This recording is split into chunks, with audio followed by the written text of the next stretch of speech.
Hello, welcome to listen to our introduction of our latest product, Tatung Smart Partial Discharge Analyzer, which is TSPDA.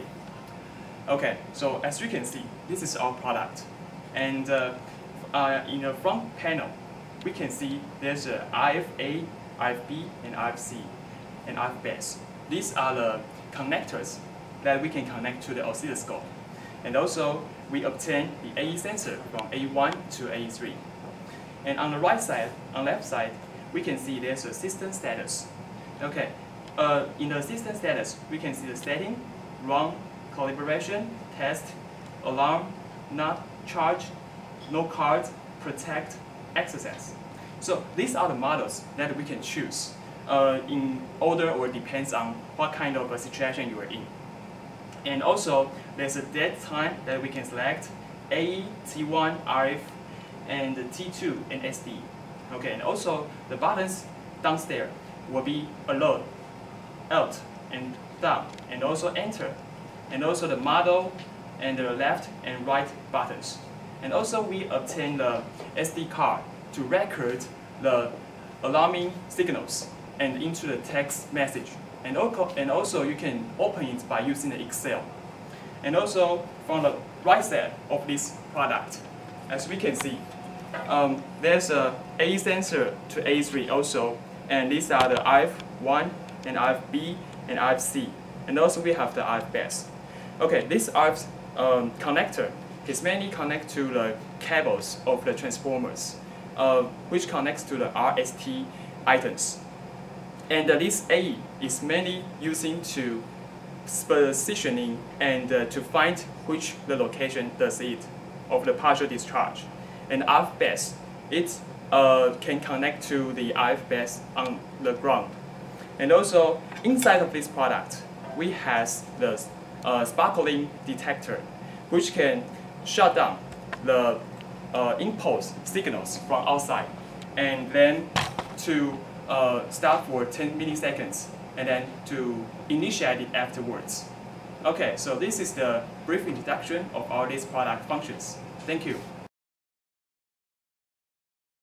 Okay, so after introducing the TSPDA product, so now let's see what kind of things does it can operate and the functions inside.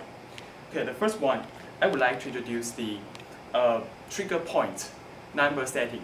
So in the front panel, we can see there's a system status, and we're now in the setting part.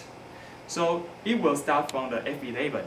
So, but when we press the button of the right button, and you can see I can change the function setting. So if I want to switch the trigger number, I have to change to F67. So far we set the 100 trigger point. So I can just press the model to change to the run, and then press enter. Okay, so it will change to the run testing model. So now I will use the partial discharge simulator to test if it achieves the number of the trigger point. It will setting the alarming part. So now, when I press this one, it will start from 1 to 20, 30, 40, 50, 60, 70, 80, 90, and 100. So when it exceeds 100, it will set the alarming part. When this alarm alarms, and it can record directly to the SD card. And if we want to analyze what kind of this data shows, we can use the software, and it can detect what kind of numbers does it sending the alarming signals. And if I want to stop it, I have to switch to the test model, and then press setting. It will stop. Okay, so now we are doing the simulation test. So now, from now on, as you can see, we will use the partial discharge from the A1 to A2 and A3. Then we can see the number here. Okay, so now we switch to the AB1. Okay, press. Okay, so now the first, when we put the partial discharge in the A1, it will demonstrate the very close number, and then we can compare to the oscilloscope. So if it is very close to the A1, the wave is very close to the trigger point. And then, as you can see, if we try to move the partial discharge to AE2, and then the first line will be back, and the second line, the pink line, will be in the front. And we can see the number here. When we put to AE2, and the AE1 number will increase because the distance is far away. And then AE2, the number will decrease because we are close to the AE2. And then we move to the AE3, so the number will change. Okay, so because we have already set the trigger line, so it will be alarmed. Okay, so when we put to the AE3, the number is also stay to the minimal number. Okay, and also the wave here, it will be in the front, and then the pink and yellow line will be back. Okay, so we can use this number to figure out what kind of the distance does it has, and then we can use the spherical position to point and to specifically understand where the partial discharge is.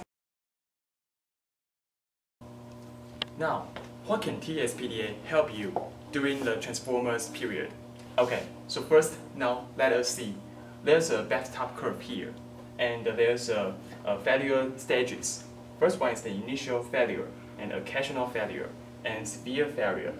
And also for the versatile part, it is transformer failure rate. So, for transformers, the high failure rate will occur in the initial failure and severe failure.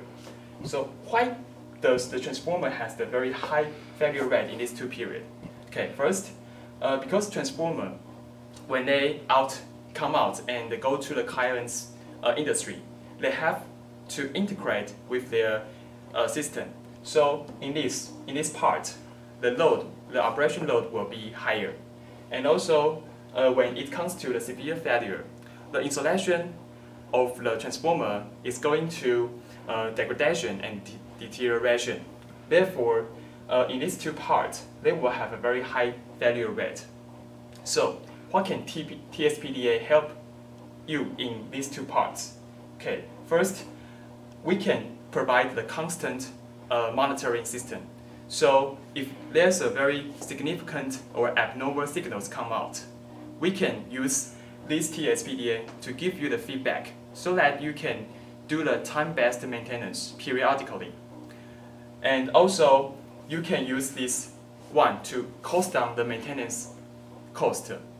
Okay, that's all for the benefit of the TSPDA. Thank you.